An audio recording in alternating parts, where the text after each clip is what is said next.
할렐루야. 오늘도 하나님이 우리와 함께 하시는 줄 믿습니다. 오늘은 열왕기상 18장 20절에서 40절의 말씀을 가지고 성령이 임하시면 불이 임한다 하는 성령과 이 불의 관계에 대해서 말씀을 나누고자 합니다. 성경을 봉독해 드리겠습니다. 여호와여 내게 응답하옵소서. 내게 응답하옵소서. 이 백성에게 주 여호와는 하나님이신 것과 주는 그들의 마음을 돌이키심을 알게 하옵소서 하매, 이에 여호와의 불이 내려서 번제와 나무와 돌과 흙을 태우고 또 도랑에 물을 핥은지라. 모든 백성이 보고 엎드려 말하되 여호와 그는 하나님이시로다. 여호와 그는 하나님이시로다 하니, 엘리야가 그들에게 이르되 바알의 선지자를 잡되 그들 중 하나도 도망가지 못하게 하라 하매, 곧 잡은지라. 엘리야가 그들을 기선 시내로 내려다가 거기서 죽이니라. 성경이나 사람 개인 역사나 간에 위대한 일을 한 사람에게는 언제나 두 가지의 그 공통점이 있습니다. 바로 고난과 열정이라는 것입니다. 위대한 사람, 고난의 풀무불에서 연단된 사람이라고 말할 수 있습니다. 성공한 사람도 비슷한 과정을 거치게 됩니다. 고난이라는 것을 자세히 보면은 두 가지가 있어요. 시련과 시험이라는 거예요. 시련은 하나님이 선한 목적으로 성도를 훈련시키는 것을 말하는 것입니다. 욥이 당한 고난, 그런 것입니다. 시련은 인내로 받으면 정금같이 되어서 나오는 것입니다. 시련과 함께 시험이라는 것이 있습니다. 여기서 시험은 성도를 넘어뜨리기 위한 마귀의 유혹을 말합니다. 이것은 믿음으로 이겨내야 됩니다. 이 시련과 시험을 합쳐서 성경은 고난이다, 이렇게 말씀을 합니다. 리더십의 대가인 그 존 맥스웰 목사님이 계세요. 이런 말씀을 해요. 사람을 위대하게 만드는 것은 고난을 이기는 열정이다, 이런 얘기를 해요. 하나님께 쓰임받는 사람들은 고난이 없어서 위대하게 된 것이 아니라는 거예요. 가슴 속에 타는 열정 때문에 위대하게 된 것이다 라는 거예요. 고난을 이기는 것이 열정이라는 거예요. 고난이 밖에서 오는 고통이다 이렇게 표현한다면, 열정이라는 것은 안에서 나오는 능력이라고 말씀합니다. 언제나 승리의 법칙은 이렇다는 거예요. 밖에서 들어오는 고통보다 안에서 나오는 능력이 강하면 승리한다는 것입니다. 언제나 열정이 고난보다 커야 합니다. 그래서 승리할 수가 있는 거예요. 이 열정을 성경은 불이라고 말하고 있어요.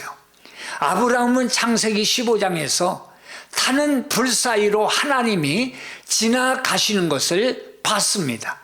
모세는 떨기나무 숲에서 타는 불을 봤어요.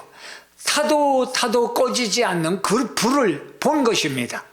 그래서 모세는 일생 동안 타지 않는 불을 가슴에 품고 그 불의 인도를 받아서 이 하나님의 백성들과 함께 홍해를 건넜던 거예요. 이사야는 성전에서 기도하다가 하나님의 불을 보았어요. 그 불이 제단의 숯불이 되어 이사야의 그 입술을 찢었어요. 이사야가 거룩한 사람이 되고 그 사역이 위대하게 된 것은 그때 받은 불 때문이었다는 거죠. 오늘 그 하나님의 불을 받은 사람이 본문에 등장을 해요. 바로 엘리야입니다. 오늘 본문의 배경을 잠깐 볼 필요가 있습니다. 이스라엘 서쪽 해안 그 지중 해변에 우뚝 솟은 갈멜산이라는 산이 있어요. 그 뜻 갈멜은 케렘, 즉 포도원과 엘이라는 하나님이 합쳐서 된 그런 말이에요. 다시 말하면 갈멜산은 하나님의 포도원이다라는 그런 뜻입니다. 주변에 포도원이 많고 또 그 모양이 포도원같이 아담해서 아마 포도원이다 이렇게 불렀던 것 같습니다. 높이는 해발 546m, 폭은 8km, 길이는 35km, 아주 큰 산에 속하는 그런 산이지요. 이 산의 정상에 가면은 보니까 1868년에 세워진 갈멜산 수도원이 있고 정상에 세워진 동상을 보게 되면 엘리야가 잔뜩 화가 난 표정으로 휘어진 칼을 잡고 사람을 밟고 있는 그런 동상이에요. 밟고 있는 그게 바로 바알 선지자라는 거죠. 라틴어, 히브리어, 아랍어로 써 있는데 그때 선지자 엘리야가 불같이 일어났으며 그의 말씀은 횃불처럼 타올랐도다 이렇게 쓰여 있습니다. 도대체 그 옛날 이 산에서 무슨 일이 있었길래 이런 동상과 이런 말씀이 쓰여져 있었을까요? 오늘 그 사건을 추적해 봅니다. 첫째, 우리는 먼저 바알이 무엇인가를 알아야 이 사건을 따라갈 수가 있습니다. 바알이라는 것은 예수님 오시기 전 약 900년 전후에 이스라엘에 들어온 다른 나라 종교였어요.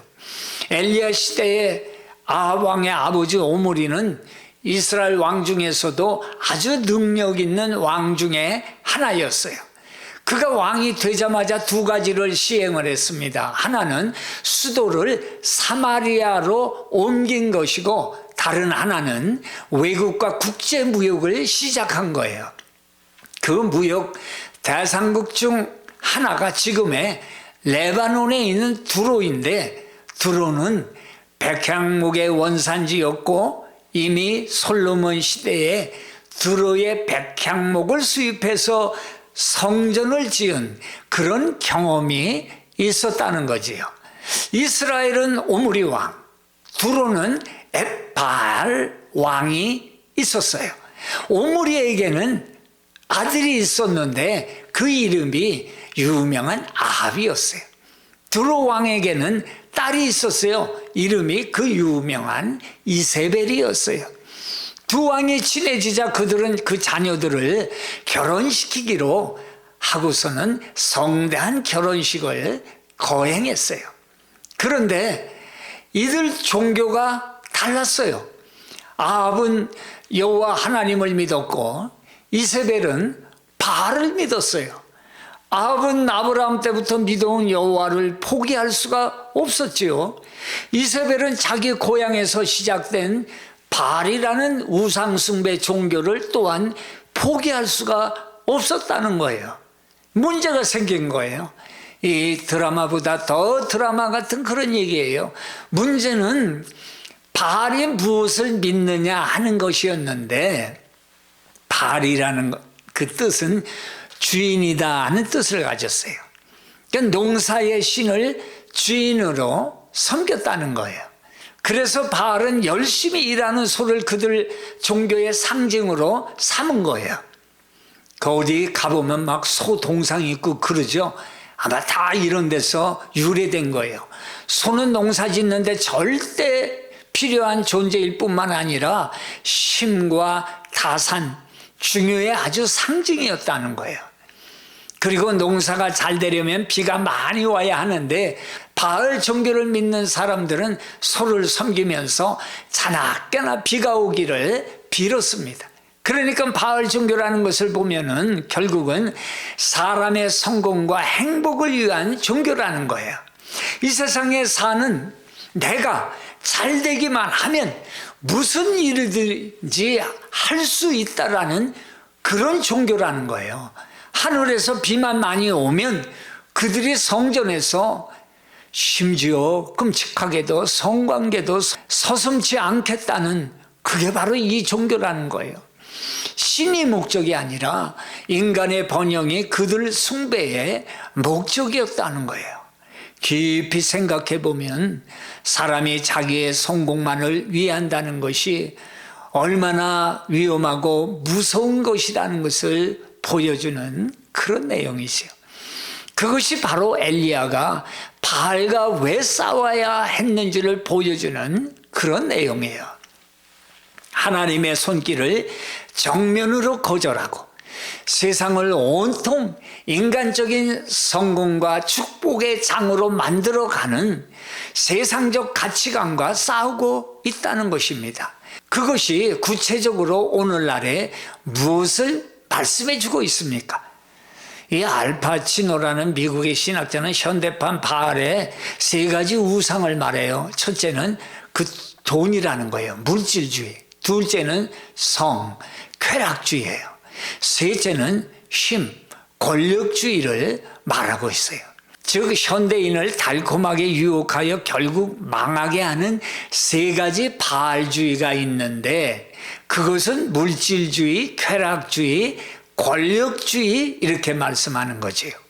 보편적으로 보면 사람이 망하는 것은 결국 이 세 가지 때문이라는 거예요. 뭐 부정할 수가 없습니다. 얼마든지 주변에서 이런 일들을 찾아볼 수가 있습니다. 자, 오늘날 그리스도인, 성도인 우리 주변은 어떻습니까? 마치 하늘에서 비만 내리면 풍성한 수확을 거두고 그 결과 잘 먹고 잘 살면 그만이라는 생각과, 하나님을 예배하는 예배가 아니라 하나님을 이용하는 종교가 되어버린다면 하나님이 마치 축복 자판기같이 되어버리는 무서운 영적 바알인 물질주의를 섬기고 있지 않냐라는 거예요. 그래서 이것이 성도가 싸워야 할 첫 번째 바알이라는 것입니다. 누가복음 12장 15절에 말씀하잖아요. 삼가 모든 탐심을 물리치라. 사람의 생명이 그 소유에 넉넉한 데 있지 아니하니라. 이렇게 말씀해요. 도조 목사님은 그의 책 세상과 충돌하라, 이 책에서 이런 말씀을 합니다. 과거의 교회가 영광을 나타냈을 때에는 세상이 교회를 따라왔지만 이제는 교회가 세상의 풍조를 따르고 있다는 겁니다. 과거의 교회는 세상을 향해 은과 금은 내게 없지만 내게 있는 것으로 내게 주노니 곧 나사렛 예수 이름으로 걸으라고 선포했지만, 지금의 교회는 내가 가진 것은 은과 금뿐이니 나사렛 예수는 다른 데 가서 알아보세요라고 만다는 거예요. 우픈 얘기입니다. 그래서 모든 교회가 이제라도 세상과 사람 비유 맞추지 말고 하나님의 마음에 초점을 맞추고, 우리가 의지할 분은 오직 하나님밖에 없으니 하나님이 주신 믿음으로 성도들과 세상과 타협하여 불 꺼진 아랫목처럼 뜨뜻미지근하게 살지 말고 성령 충만함으로 세상을 이기며 살아갈 때에 하나님께서 더 큰 하나님의 사업을 위해 축복해 주시는 것을 믿으시기를 바랍니다. 예수님께서도 이 땅에 오셨을 때 오직 십자가의 구원을 이루시기 위해서 초점을 맞춘 인생을 사시지 않으셨습니까? 사도 바울은 예수님께서 맡기신 사명을 이루기 위해서 자신의 생명을 조금 더 귀하게 여기지 아니했어요. 사도행전 20장 24절에 보니까 이런 고백을 합니다. 내가 달려갈 길과 주 예수께 받은 사명 곧 하나님의 은혜의 복음을 증언하는 일을 마치려 하면은 나의 생명조차 조금 더 귀한 것으로 여기지 아니하노라. 성령으로 충만하게 되자 무엇을 위해 살고 무엇을 위해 죽어야 할지를 알게 된 것입니다. 어떻게 하면 우리는 세상과 타협하지 않고 믿음으로 세상을 제압하며 살 수가 있는 것입니까? 갈멜산에서의 엘리야의 불은 오늘날 성령이라고 우리에게 말씀해 주시는 것입니다. 그래서 둘째로 예배를 통해서 성령의 불을 받아야 된다는 거예요. 바알을 물리쳐 이길 수가 있다는 거예요. 열왕기상 18장 19절 이하에 보면 그런즉 사람을 보내 온 이스라엘과 이세벨의 상에서 먹는 바알의 선지자 450명과 아사라의 선지자 400명을 갈멜산으로 모아 내게로 나오게 하소서. 엘리야가 그렇게 얘기를 하죠. 그러니까 아합이 이스라엘의 모든 자손에게로 사람을 보내서 선지자들을 갈멜산으로 모으고 바알을 섬기는 자들과 하나님을 섬기는 엘리야 다 함께 제물을 차려놓고선 제물의 각을 뜨고 나무 위에 올려 놓았어요. 신을 기쁘게 하는 노래도 하고 춤을 추었어요. 이렇게 이제 대결을 하게 되는 거예요. 누가 참 신이냐라는 거예요. 이제 할 것은 다 했어요. 불을 기다린 거예요. 엘리야가 준비를 끝낸 바알 선지자들에게 이렇게 말을 합니다. 24절 하반절에 불로 응답하시는 신 그가 하나님이시라. 백성이 다 대답하되 그 말이 옳도다. 불이 내리는 신이 참신이다. 대결하자. 이렇게 된 거예요. 우리가 바알 엘리야 싸움에서 발견하는 중요한 두 가지 사실이 있어요. 이 역사적인 사실이지만은 그 사실을 통해서 우리에게 들려주는 말씀이 있고 오늘날 우리에게 적용하는 그 말씀이 있다는 거예요. 첫째는 엘리야는 바알이라는 세상 우상과의 싸움을 하나님을 예배하는 예배에서 다루고 있다는 것이고, 둘째는 그 예배의 핵심은 하늘에서 불을 받는 것이다. 이 두 가지를 말씀해 주고 있는 거예요. 자, 첫 번째 엘리야의 싸움의 현장이 예배의 현장이라는 거예요. 그 당시 제사가 지금의 예배라는 거예요. 엘리야가 바알과 싸울 때 온 나라 백성을 동원하여 야, 저 돌판에 나가서 칼로 싸우자 이런 게 아니잖아요. 둘러 앉아서 내가 옳으냐 틀리냐 하면서 말씨름으로 싸운 거 아니잖아요. 누가 옳으냐 논리적으로 말장난으로 싸운 것 또한 아닙니다. 하늘에 불을 구한 거예요. 엘리야는 바알 선지자 850명을 무너진 갈멜산 제단으로 부르고 같이 각자의 신에게 예배해 보자고 그렇게 이제 말을 한 거예요. 바알은 바알식으로 우상에게 너희는 그렇게 하고 엘리야는 하나님께 예배하겠다고 한 것입니다. 누구 예배에 불이 임하겠냐 하는 거예요. 불이 임한 신이 참신이고 그게 바로 하나님이다라는 거예요. 이것이 바로 예배의 중요성이라고 말씀하는 거예요. 우리가 원수 마귀와 또 세상의 유혹과 질병과 가난과 저주와 온갖 우리를 괴롭히고 유혹하는 것들을 싸워 승리할 수 있는 그 현장이 따로 있는 게 아니라는 거예요. 바로 예배 현장에 바로 그 역사가 있다는 거예요. 충만과 불의 역사가 바로 있다는 거예요. 그래서 예배에서 말씀을 준비하는 사람과 예배를 준비하는 사람들과 예배를 드리는 사람들이 모두가 얼마나 중요한가 하는 걸 분명히 보여주고 있는 거예요. 전심으로 준비를 해야 된다는 거예요. 얼마나 말씀이 많습니까? 그런데 우리의 자세는 흐트러질지 몰라도 우리의 마음가짐은 바로 이 현장이 불받는 현장이요. 바로 이 현장이 우리의 모든 죄악과 우리의 고통과 아픔과 이 모든 걸 태워버리는 현장이 바로 예배의 현장이라고 말씀하는 거예요. 그것이 얼마나 중요한가라는 걸 보여주는 거예요. 불을 받는 현장이라는 거예요. 오늘 이 엘리야의 싸움의 현장은 바로 예배의 현장이었다는 거예요. 우리 주변에도 수많은 바알들이 득실거려요. 얼마나 유혹이 많아요. 물질적으로, 성적으로, 그리고 우리 권력으로 우리 주위에서 감투 좋아하고 쾌락 좋아하고 그냥 노는 거 좋아하고 말해요. 얼마나 돈 좋아하고 바알들이 득실되는지 몰라요. 그런데 우리가 예배드리지 않으면 백전백패할 수밖에 없다는 것입니다. 적어도 이 세상의 물질주의자들이 목숨 걸고 돈 버는 것만큼 우리는 예배해야 된다는 거예요. 안 그래요? 그래야 물질주의를 이길 수가 있어요.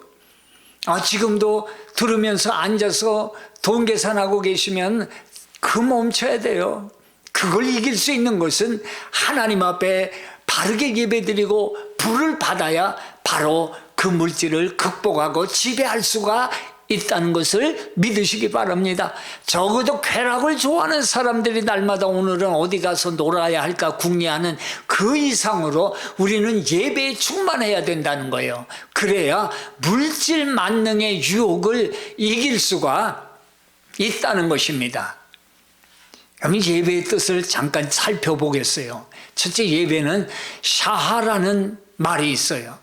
이 말 뜻은 엎드린다 혹은 따른다는 뜻인데 욥기 1장 20절에 보면 욥이 일어나 겉옷을 찢고 머리털을 밀고 땅에 엎드려 경배했다 이렇게 기록하죠. 땅에 엎드린다 혹은 따른다 이런 말인데 사람이 절대적인 하나님 앞에 완전히 복종해야 되는 그 존재라는 것을 말씀해 주고 있는 거예요. 그러니까 예배는 하나님 말씀에 완전 복종한다 그런 뜻이에요. 둘째는 아바드라고 하는 뜻이 있는데 이 말씀은 섬긴다라는 그런 뜻이 있어요. 예배 속에요. 이사야서 19장 21절에 여호와께서 자기를 애굽에 알게 하시리니 그날의 애굽인이 여호와를 알고 제물과 예물을 그에게 드리고 경배할 것이요 여호와께 서원하고 그대로 행하리라 이렇게 말씀하죠. 사람은 하나님 앞에서 경배한다, 하나님을 경배한다 그런 건 자기 뜻을 버리고 하나님을 따라 섬기겠습니다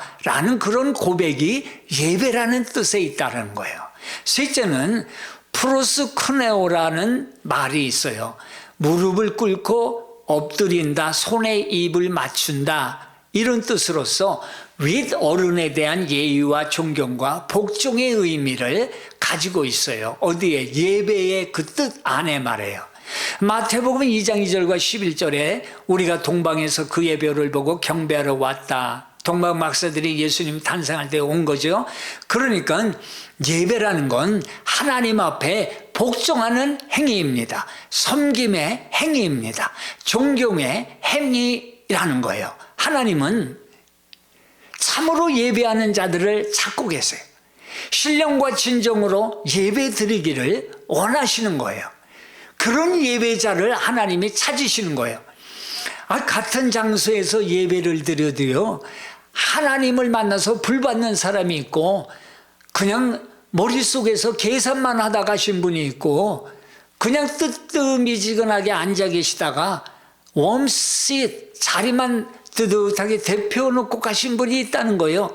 근데 하나님은 신령과 진정으로 예배 드리는 자를 찾아서 성령의 불을 부어주시고 하늘의 신령한 복으로 축복해 주신다라는 것입니다. 그래서 예배라는 것은 하나님과 우리 사이에 영적인 능력을 받는 그 통로라는 거, only the way라는 거예요. 그 방법밖에 없는 거예요. 내 안에 들어온 바알을 이기는 하늘의 능력, 그것이 바로 예배라는 거예요. 할렐루야.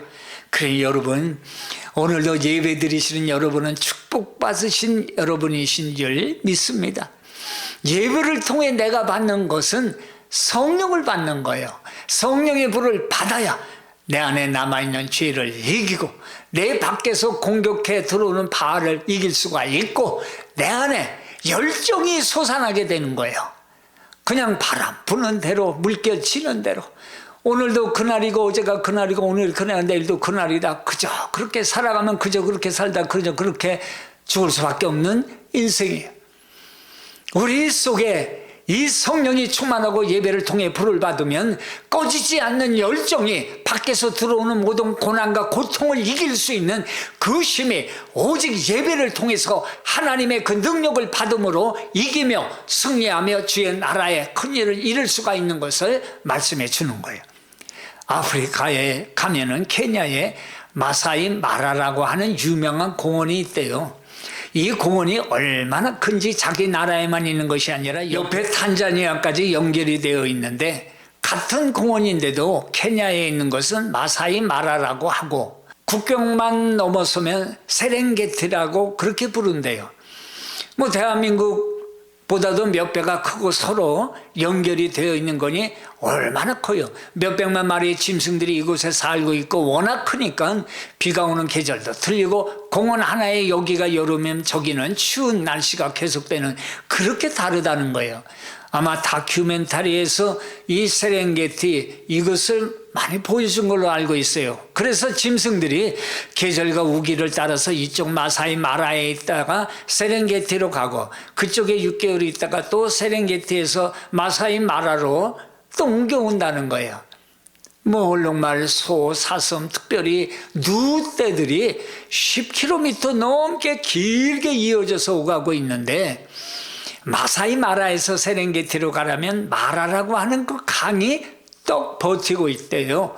이 강이 비가 오는 계절이 되면 물이 넘치고 강이 범람을 하는, 물결이 급류가 되어 흘러가는 그런 강이 된대요. 그때 악어떼 수만 마리가 그 강가에서 딱 기다리고 있다는 거예요. 이 짐승들이 이동할 때를 기다리고 있는 거예요. 그 수많은 누떼가 들어가면 잡아먹으려고 말해요. 그 수많은 누떼가 가는데 그 중에 대장이 있다는 거죠.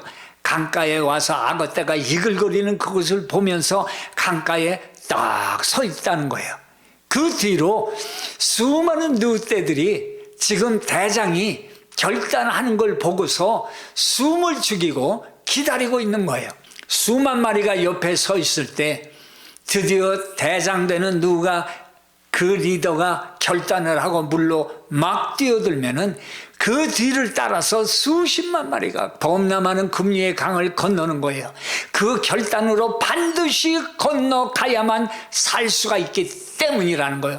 악어가 있는 걸 알면서도 건너지 않으면은 6개월 동안 안 먹고 살 수 없기 때문에 반드시 어떤 위험이 있고 어떤 악어가 있고 어떤 강물이 흐를지라도 건너야만 살 수 있다는 걸 알기 때문에 그 위험을 무릅쓰고 강속으로 뛰어든다는 거예요. 이 누떼의 목숨을 건 결단을 보면서 우리는 많은 것을 느끼게 됩니다. 오늘 신앙의 결단과 용기 있는 사람이 자기도 살고 가정도 살리며 민족을 살린다라는 것을 말씀하는 거예요. 우리도 결단해야만 살 수 있다는 거예요. 적당하게 살아가면 모두 다 죽는다는 걸 알아야 한다라는 거예요. 예배도 이렇게 열정적으로 불받도록 드려야지, 적당하게 살면요 다 죽고 마는 거예요. 결단을 하고 뛰어든 누떼처럼 결단의 강을 건너 주님 앞으로 나갈 때 하늘의 불이 임하게 될 줄 믿습니다. 바알 선지자 예배를 보세요. 23절에 보니까 송아지 둘을 잡고 거기서 각을 떠서 나무 위에 올려놨어요. 바알 선지자들은 제단 주변에서 뛰어다니고 큰 소리로 외치고 소리 질렀어요. 잘못된 신에게 드린 예배지만 너무나 열심 있는 예배였어요. 그러나 그들이 우상에게 바치는 예배는 물론 헛된 제사였어요. 바알의 제단에는 불이 임하지 않았죠. 엘리의 제단에 불이 임한 거예요. 38절 보세요. 이에 여호와의 불이 내려서 번제물과 나무와 돌과 흙을 태우고 또 도랑에 물을 핥았다 기록하죠. 엘리야가 바알 선지자들에게 2번이나 강조한 말이 있어요. 23절 25절에 보니까 불을 붙이지 마라, 불을 붙이지 마라. 왜냐? 불은 밑에서 붙이는 게 아니라 하늘에서 임하는 것이기 때문이라는 거예요. 우리가 정말 예배를 통해 하늘의 불을 받기를 바란다면 예배 때마다 영적으로 충만하고 예배 때마다 하나님의 음성을 듣기를 원한다면 먼저 갈급해야 된다는 거예요. 갈급한 심정에 하나님께서 은혜를 주신다라는 것입니다. 그래서 오늘 말씀을 들으실 적에도 갈급한 마음을 가지고 들으실 때 하나님이 나에게 주시는 그 말씀에 그 내용이 있어요. 가슴을 치는 내용. 그것이 바로 하늘의 불이에요. 하나님의 말씀을 불같이 받는 거예요. 잠언 8장 17절에 말씀하잖아요. 나를 사랑하는 자들이 나의 사랑을 입으며 나를 간절히 찾는 자가 나를 만날 거다 말씀하잖아요. 예배는 하늘의 불이 임하는 시간인 줄 믿습니다. 예배 때마다 성령 충만을 받으시기를 바랍니다. 그런데 이 충만함을 유지하려면 어떻게 해야 되는 거냐라는 거예요. 오늘 그 본문에 바로 답이 있는 거죠. 지속적인 기도가 불을 유지한다 라는 거죠. 엘리야에게서 볼 수 있는 중요한 요소가 하나 더 있어요. 그것은 지속적인 기도라는 거예요. 엘리야가 예배를 통해서 여호와 하나님이 불을 내시는 분임을 증명을 했어요. 성경을 잘 읽어보시면 다 아주 자세히 기록이 되어 있어요.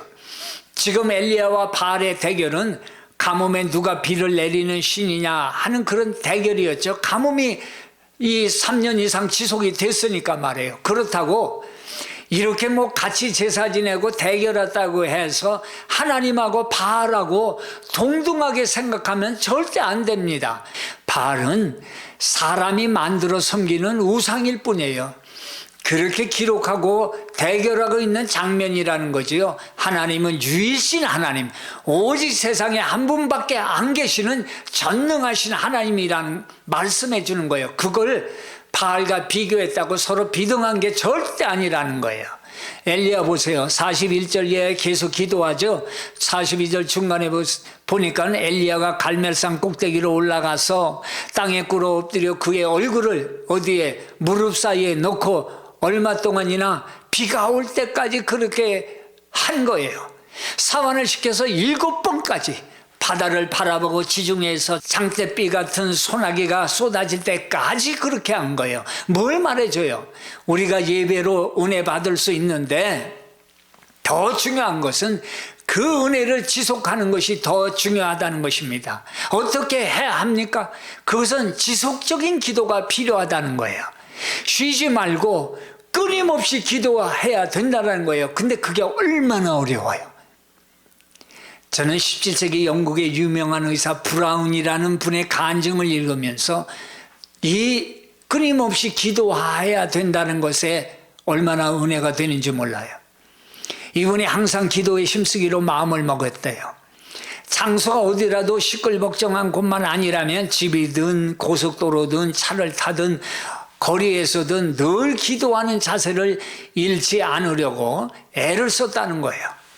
어느 교회든지 그 교회 앞을 지날 때마다 성령이 함께 해달라고 예배드리는 모든 이들에게 구원이 임하게 해달라고 기도를 드렸대요. 자기 의사니까 자기 환자들을 위해서 기도 드리는 것은 물론 다른 동료의 환자들, 치료받는 환자들까지도 다 그들을 낫게 해달라고 기도를 드렸다는 거예요. 어느 집이든 그 집에 들어가기 전에는 하나님의 평강이 이곳에 임하소서 기도했고, 설교를 듣고 난 후에는 복음의 진리와 그 말씀을 전하시는 목사님 위에 늘 은혜가 충만하기를 기도했다는 거예요. 외모가 아름다운 사람을 보면은 아이고 하나님 이렇게 아름답게 만드시니 감사합니다. 속마음까지도 아름답게 변화시켜 주십시오. 그렇게 기도했대요. 어딘가 불편한 장애인 아니면 생김새가 유난히 기형적인 사람을 볼 때도 그것을 통해서 영혼의 완전함을 이룰 수 있도록 하나님을 찬양하며 기도했고, 믿음이 약한 사람을 볼 때는 영적으로 성장하기를 기도했다는 거예요. 그랬더니 기도의 습관이 붙더라는 거예요. 예수님께서도 사람을 위해 자신의 사역을 위해 끊임없이 기도하셨어요. 남을 바라볼 때 우리도 판단의 눈이 아니라 기도의 눈으로 바꾸시기를 바랍니다. 그럴 때 나의 기도 속에 끊임없는 성령의 역사를 반드시 느끼게 될 것입니다. 오늘 엘리야는 이제 세상을 향하여 또 하나님을 버리고 우상을 섬기는 아합 왕과 세상에서 편하게 살기 위해 신앙의 타협을 하면서 살아가는 이스라엘 백성들에게 도전장을 던집니다. 아합 왕에게는 이런 말씀을 해요. 18절에 내가 이스라엘을 괴롭게 한 것이 아니라 당신과 당신의 아버지의 집이 괴롭게 하였으니 이는 여호와의 명령을 버렸고 당신이 바알을 따랐습니다. 이렇게 말해요. 아합의 죄를 지적하고 신앙에 도전을 하는 거예요. 바알의 선지자 450명과 아세라 선지자 400명을 갈멜산으로 나오게 해서 참 하나님이 누구신가를 밝히자고 도전을 한 거예요. 그뿐이 아니라 이스라엘 백성들에게는 21절에 엘리야가 모든 백성에 가까이 나가 이르되 너희가 어느 때까지 둘 사이에 머뭇머뭇하렸느냐. 여호와가 만일 하나님이면 나를 하나님을 따르고 여호와가 만일 하나님이면 하나님을 따르고 바알이 만일 너희가 하나님이라고 생각하면 그 바알을 따를지니라. 이렇게 말씀을 도전을 해요. 그랬더니 백성의 말 한마디도 대답하지 아니하는지라. 아직도 마음을 정하지 않았다는 거예요.